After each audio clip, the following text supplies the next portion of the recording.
I had what I simply could not deny being an experience of cosmic consciousness, the sense of complete, fundamental, total unity forever and ever with the whole universe, and not only that, but that what this thing was fundamentally, despite everything and every kind of appearance in ordinary life to the contrary, that the energy behind the world was ecstatic bliss and love. Psychedelics have long been understood by society as hallucinogenic drugs that cause insanity, psychotic breaks, and even suicide. But could this be a misconception? In this film, I'm going to discuss the history on psychedelics, specifically LSD, based on the research I've conducted over the last 18 months, as well as 4 interviews I conducted with various people that have dipped their toe in some form into the psychedelic realm.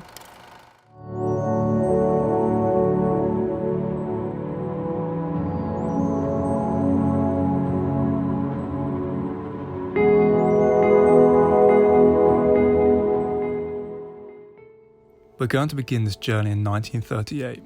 A Swiss chemist named Albert Hofmann, working for Sandoz in Basel, Switzerland, has just synthesized lysergic acid diethylamide, more commonly known as LSD. The original purpose of LSD was to work as a blood stimulant around the heart and respiratory systems. After seeing minimal to no effects on animal testing, the drug was soon shelved, but something about the chemical structure of LSD-25 drew Hofmann back in 1943, when he accidentally absorbed some through his skin. The effects soon came on, and Hofmann alerted his assistant after feeling a disruption of sensations through his body and mind. He travelled home on his bicycle. The beginning of LSD as a psychoactive miracle and social blunder began, and what is referred to as Bicycle Day was forever noted in the history books. Over the 1950s, psychiatrists and other curious scientists began researching LSD along with other psychedelics such as psilocybin and ayahuasca. The drug showed incredible promise in treating alcoholism, depression, OCD, and other various mental disorders. So much so that Alcoholics Anonymous founder Bill Wilson requested that LSD was used in their treatment plan. 2 of the leading scientists in psychedelic research at the time were Humphrey Osmond and Abraham Hoffer, whose work in the applications of psychedelic drugs have originated the way we study psychedelics today, developing a profound understanding of consciousness, mental instability, and psychosis. Osmond's research into the biochemical basis of mental illness rose substantially when he discovered LSD. He and Abraham Hoffer worked tirelessly in understanding the effects LSD had on the human brain psychologically. One evening in a hotel in Ottawa, the 2 noted that the LSD experience shared many features with the descriptions of those suffering from delirium tremens, reported by alcoholics going through withdrawal. The application of their psychotomimetic paradigm was that giving a single high-dose LSD session to an alcoholic would induce an episode of madness in the patient that would stimulate delirium tremens, shocking them into sobriety. Over the following decade, Hoffer and Osmond tested their hypothesis on over 700 alcoholics, in which over half the cases were effective. Not only was this a new method of treatment, but it was more effective than any treatment we have seen to this date. I have spoken to a pharmacology student who has requested their identity is kept anonymous about the psychological and physiological effects that psychedelics have. Could you talk to us a little bit about your experience with psychedelics and how they've sort of impacted your life? Yeah, I mean, from my experiences in the past, a big part of the experiences are often just the sheer curiosity of the experience. But nothing compares to the sensations, visions, the state of mind that they can put you in, for all the good and bad that that offers. Every sense you have can be shifted in ways that you could never experience in a sober state. Things like synesthesia, or what is referred to, I guess, as ego death, detachment of yourself from your physical state. That's not always an easy thing to do, but in my experience, it's valuable because it lets you take a step back from yourself and the ways of thinking and the patterns you think in your everyday life. you're very locked into the way you think in your day-to-day life, I think. Yeah, I know what you mean. There's an example that I can't remember who it was that gave it, but they said sort of our thought process is like skiing, where throughout the day all the grooves and stuff have been put into the snow, and it's difficult to get out of those grooves. And Yeah. psychedelic is almost like putting a fresh powder of snow down, and your mind is just free to take whatever path it would like to. Yeah, that's a good analogy. Yeah. So do you feel that psychedelics might have a potential to heal sort of in a therapeutic session under the right setting, if you're in the right mindset? Do you feel that they have a real potential? I was reading a couple of studies, and physiologically and psychologically, yes, I do believe they have potential to heal, as you said, in the right setting. Physiologically, there was this study I was reading that showed that serotonergic psychedelics like tryptamines, amphetamines, ergotamines do promote the growth of dendrites from neural cells, and to that end create new synapses.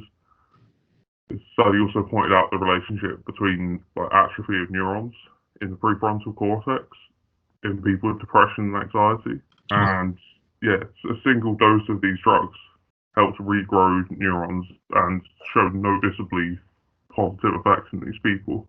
Do you feel, and this is a question that every time I've asked it has always been completely turned on its head, do you feel that the public and the media are beginning to shed more light in recent years on these medicines? Definitely to a degree.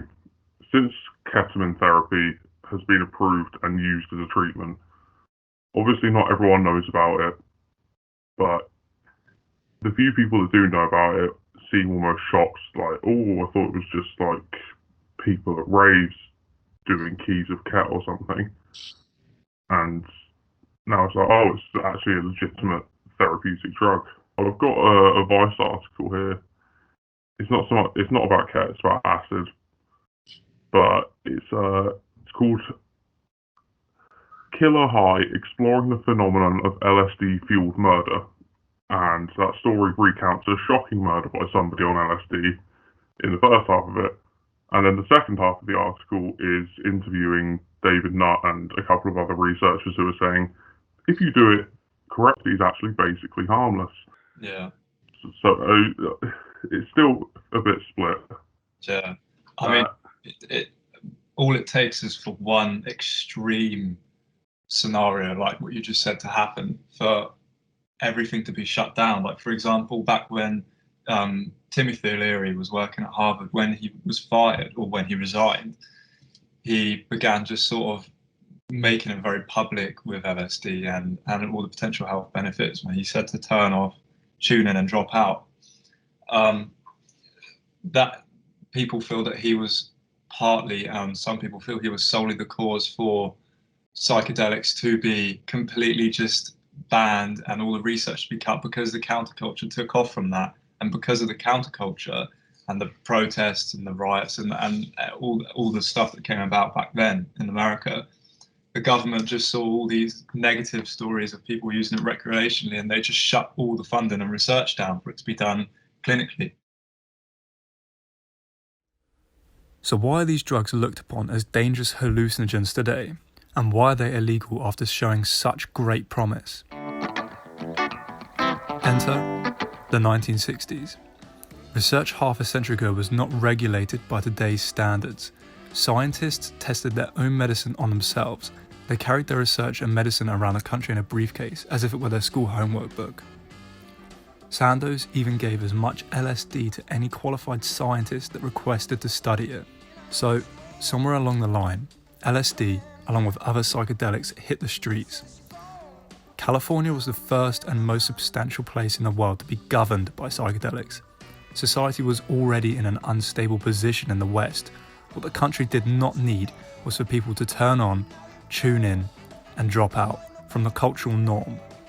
Radical beliefs such as equal rights and feminism became very surreal and increasingly popular to the point that they were no longer radical. Culture in the West was in a blender, and the world would never be the same from it. Enter Timothy Leary, a Harvard professor studying psychedelics intently as the counterculture of the 1960s lifted off. After being forced to resign from Harvard for allowing and supplying an undergraduate student with LSD, he became a societal guide for those in America using psychedelics. Culture was unstable as people began to step out from social construct, so much so that President Richard Nixon declared Leary the most dangerous man in America. Lalo Garcias is a psychedelic enthusiast hoping to study psychedelics from a psychological standpoint at Johns Hopkins University in the near future. I spoke with him about his personal experiences and how they've affected his life. Could you talk to us a little bit about your personal experience with psychedelics? I struggled with depression since very early in my teens. I became suicidal. Acquaintance that I knew from high school used LSD, and so he offered it to me. We went to the park. I tripped on 100 micrograms of LSD, and that changed my life. Like that was the point where I started to actually notice the issues with my own mind, notice the issues with myself. Never consciously tried to change before that. I was just going with the flow, with whatever happened in my life. I was starting to follow a very bad path. It was very dark, and I was just accepting it. Acid made me made me realize this is not good. You're actually starting to believe these racist ideas. You're actually starting to believe these sexist ideas that you're hearing. You're starting to believe in totalitarianism. And I actually cut communications with all of my basically alt-right friends group after that. So you said about your first dose being 100. Would you say that was the most profound experience you've had? Like the most, it was not. I think the most profound on LSD specifically. Any kind of psychedelic. It could be any of the ones you mentioned. DMT is easily the most profound experience I've had. It is ridiculous. It is absolutely absurd. I have no way to describe it other than impossible. Like, it should be impossible to have that experience as a human being. You don't know what you're missing until you do it, because it's so incredibly alien. LSD, I think, actually helps you more to get inside your head. Like, it's more internal. And with DMT, it felt like my soul was taken to another place, and there was impossible geometry there. There were entities there that were communicating with me, not verbally, but almost telepathically. What freaked me out about it so much is that it felt more real than anything I've felt at all. You know the mysteries of Eleusis in Greece? No, I'm not aware of that, no. So basically, it was like the biggest religious sacrament in all of Greece. People from all over Greece, from Athens, from Sparta, actually, but basically every single big philosopher that we know of, talked about it at some point.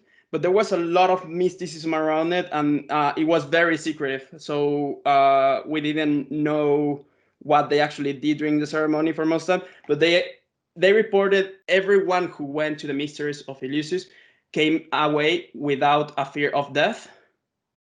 They told their experiences as they went to the underworld, and they came back, and they understand now that there is actually something after death, because their consciousness is not only here in the brain, in a body. It is something else. And actually, there is evidence that the first Christians took that sacrament from Eleusis, modified it, and were consuming as a sacrament wine spiced with some type of mushroom. Some people think it's Amanita muscaria, and some people think it's psilocybin. There is probably knowledge that earlier botanists had that we have lost, of when to consume Amanita muscaria and how to consume it. We have very limited perception of reality that works on looking at stuff, feeling them. All of those are evolutionary traits that come from primates and for mammals in general. But I think the overall reality can be perceived through psychedelics. It disconnects you from your senses, your physical senses, and it allows you to perceive reality in a more spiritual. Yeah, spiritual. life is reality perceiving itself. It is atoms. It is material that has changed to the point where it is capable of perceiving itself. And as a human being, like, we have also the ability of manipulate the environment and to play around and to conceptualize with it. And it is such a beautiful experience to just be alive, to just with all the suffering, to just be able to see, to feel, to think, to observe things, and to Exist. like, yes, to exist, and not only to exist, but to exist and to know that you exist. It's so beautiful. There are various different conspiracy theories as to why psychedelics were globally criminalized in the early 70s. Research, however, suggests that the cultural trauma Western civilization went through in the 60s led the government to ban these culturally disruptive drugs. Whatever the reason may be, research was cut in 1971, and the rest of the world soon followed. Now, you would imagine that the government would play no further part in this culture. However, advertisements and campaigns began in a desperate attempt to create an anti-psychedelic society, with the media telling the population that anyone who used LSD now had brain damage, were forever insane, or had their brain liquefied. Drift within. This is your body. Can you flow with fire blood through each tissued corridor? Throb to the pulse of life.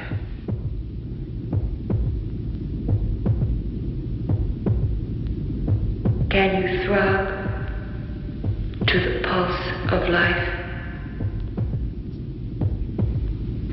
Let your heart pump you down long red tunnels.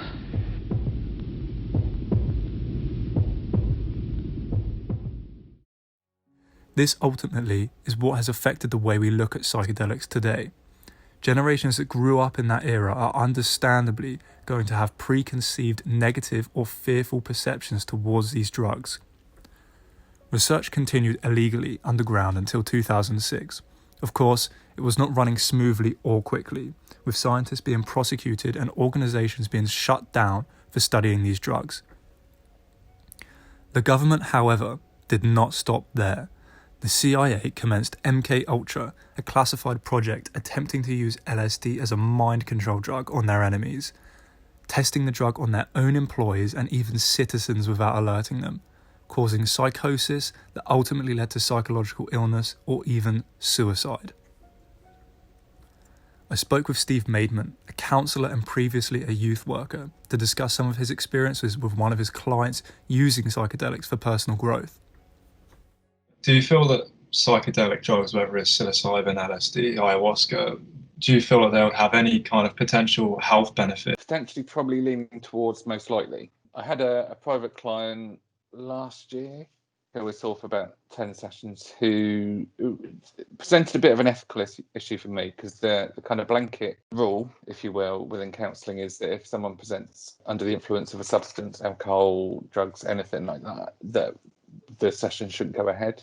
But I had someone who would regularly use like LSD for exactly the reason that you're looking into. And actually we stopped counselling in the end, because through his experimenting with that, he felt that he was okay. He went off to some festival, I think it was in Belgium, and had an amazing experience over there, and felt like that had helped him with the issues that he was trying to deal with. The general population are already coming from a negative standpoint. That's kind of where they're starting from. So then, unless it's pitched exactly right, which is difficult to do when it's just being put out there, it needs someone to sit down and talk with someone, which obviously isn't a possibility. Do you feel that the media should shed more light upon the research that's going on at the moment with psychedelics and potential health benefits, or do you feel like they're shedding enough light on it already? I think it's a tricky one, really, because it depends on how they share it. As you know, as we know, media can spin things in a negative way, not necessarily even meaning to. And I think that there is a general misunderstanding and misconception amongst the general population of these things, you know, because they've been so demonized over the years for political reasons more than anything else. You know, to some people you'll say anything about drugs to be like, oh no, that's, you know, that's a bad thing. That's just, you know, even cannabis, despite the fact countries have legalized it and there's known medicinal benefits of it, people say, oh no, gateway drug, no, can't do that. So it is a difficult one. Could you tell us a little bit about how people might be afraid of sort of understanding themselves better in terms of becoming anxious? Because people often associate these things and sort of like they start to dive into the understanding themselves and sort of fear it because they see this sort of shadow self, I think it's called, of themselves. And they just fear it and they sort of run away from it. It's almost a sense of, to overcome your fears, you don't want to climb the mental ladder to get away from it. You kind of have to quest through it and almost look it right in the eye. Could you tell us a little about that? Yeah, I think there's an understandable fear of that, because if you feel like there's a lot of stuff from your background, you know, that I don't know, in the extreme case, you know, like abuse or something like that as a child, it might be stuff that you don't want to revisit. And actually, of course, it's going to be scary. If anyone was to say to you, I'm going to make you talk and think about stuff that you've tried to forget about, that was really harmful and really difficult for you, of course you're going to want to shy away from that. That makes perfect sense. It's self-preservation, isn't it? You know, and that is why some people are just resistant to counselling as a whole, because they don't want to. You know, I've worked with people who have sort of categorically said, there's stuff in my past, I've dealt with it as much as I want to, I don't want to go anywhere near it now, but I want to deal with my anxiety and my low mood, which is really difficult, because actually, okay, potentially what is fueling it, at least in part, is because you're trying to ignore all the issues that, you know, that have happened before. So it's a balance of self-preservation, isn't it, really? And I think potentially as well, there's been an influence from media and, you know, films and whatever, of people kind of mad because they can't deal with stuff, you know, and being completely overwhelmed, and it being a really negative thing. There's that side of it as well, that actually there's an influence of a message going out there. Oh, well, if you look at this stuff, you're going to break, and you will be broken for forever. In 2006, there was a shift that would change the course of psychedelic research to the present day, a psychedelic renaissance. Certain governments lifted the law on studying psychedelics and allowed organizations to legally study and fund their projects quietly. And over the past decade, we've seen a steady increase in research that is becoming publicly noted. Tanya Hayter is a counsellor who has worked with substance misusers and has been following psychedelic research since a young age. I discussed her take on the research on what it might look like to see these drugs on the market. Do you feel that there is a potential health benefit in using psychedelics? And if so, why? I think there is a potential health benefit. I have actually kind of followed the studies that are going on at the moment and the way it's kind of developing. Psychedelic actually means to reveal the mind or the soul. And part of therapy is actually getting people to really think about themselves and what they are inside and look at it from different angles. Sigmund Freud back in the day was big on dream therapy. He actually said that psychedelics could actually help people have a waking dream, and that may be the case. Do you feel that there should be more research and studies put into it, or do you think there's enough going on already? I think there's enough going on already, to be honest. There's some big guys. There's some big hitters in the field. With Imperial College, King's College. There's some big hitters in there. If you start putting any more into the mix, then it will be places of less reputation with less funding. I think leave it to the guys that are doing it at the moment. Yeah. Certainly, I've been Robert Carhart Harris, who is Imperial College leader. That's one smart cookie. Yeah. He's a neurobiologist. Yeah, that's right. I think there's, and they've got, was it £3 million they got given to do it? Quite a bit, yeah. Yeah. So I think there's enough, and there's also enough diversity as well, because he's doing it from basically you give somebody a trip, and you sit with them, and then you give them a safe space to have it, and then talk them through their experience afterwards. But you've also got the guys in America and in Finland that are doing microdosing. Yeah, that's right. Two different ways of using it. And I think that's probably, I think there's enough people looking at it at the moment who are well respected. So you said that you sort of follow some of the studies and that have been going on recently. Could you just tell us a little bit about what's been happening in the last year, 2 years in this country with the research?